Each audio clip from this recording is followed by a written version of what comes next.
My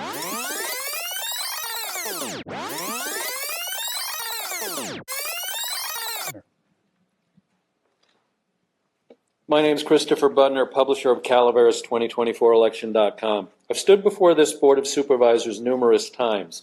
Of the many credible evidence-backed allegations I've leveled against the endemic and economically corrosive corruption embedded in the Calaveras government and the numerous ethically compromised and corrupt individuals responsible, not once has any allegation of mine been challenged or refuted, and not once has there been any acknowledgement by the Board of Supervisors, CEO, County Counsel, DA, or Grand Jury of my blistering allegations. Why is that? Because my allegations are factual and damning. As 2024 concludes, let's revisit a few allegations, beginning with the 2 district supervisors who are up for re-election in 2026. Ben, it's over for you. This is your final term. Expect no leniency from the state's investigation of your numerous violations of the Political Reform Act.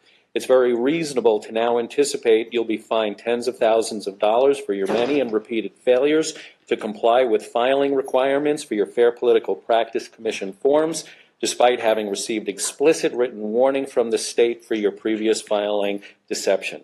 Martin, it's been over for your political career since you took the oath of office in January 2023. This is your first and final term as D3 supervisor. You collect, but you do not earn 2 full-time taxpayer-funded salaries for producing mediocre part-time results. You are the subject of an FPPC Political Reform Act investigation and the subject of multiple legal actions initiated by me, having filed harassment claims against you with the Sheriff's Office, with my claims backed by irrefutable evidence. Of your many unethical acts, I allege that you as executive director fraudulently misrepresented the CVB's nonprofit corporation type for 3 years while repeatedly obtaining taxpayer TOT funding, and you've yet to be held accountable for repeatedly deceiving the public and the governments of Calaveras County and Angels Camp. Gary, you're currently under FPPC Political Reform Act scrutiny for 15 alleged violations under circumstances echoing Ben's and Amanda's for your repeated disregard and failure to accurately and timely file your FPPC forms.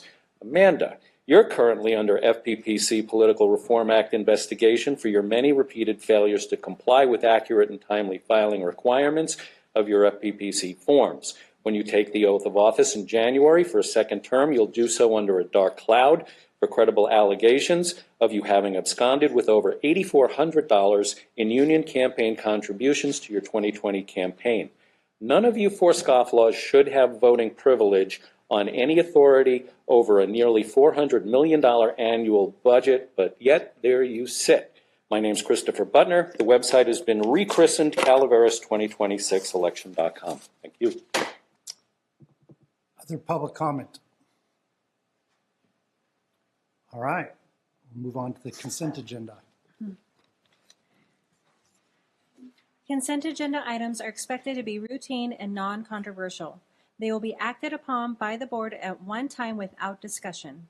Any board member, staff member, or interested party may request a removal of an item from the consent agenda for later discussion. Any board members like to pull an item from the consent agenda? Find a project exempt from CEQA. 2, authorize summary publication and a brief property description. 3, conduct a public hearing. And 4, adopt an ordinance amending the zoning of APNs 050-023-027 and 052-017-090 for general agricultural to agricultural preserve for Mark Bolger as trustee of the Bolger Living Trust.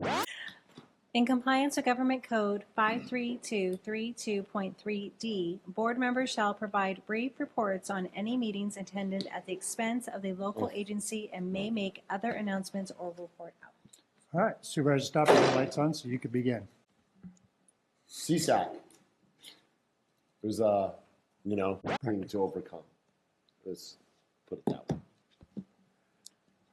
Thank you. Supervisor Toffenelli. I have nothing to report at this time. Supervisor Fallendorf. Nothing to report. Supervisor Aberty. I just need to report that I did also attend the CSAC conference, and I thought it was a very good conference this year and enjoyed it and got a lot of new connections, and thank you for being there.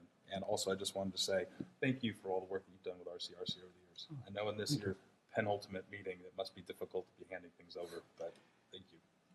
Thank you very much, Martin. It's probably easier than you might think.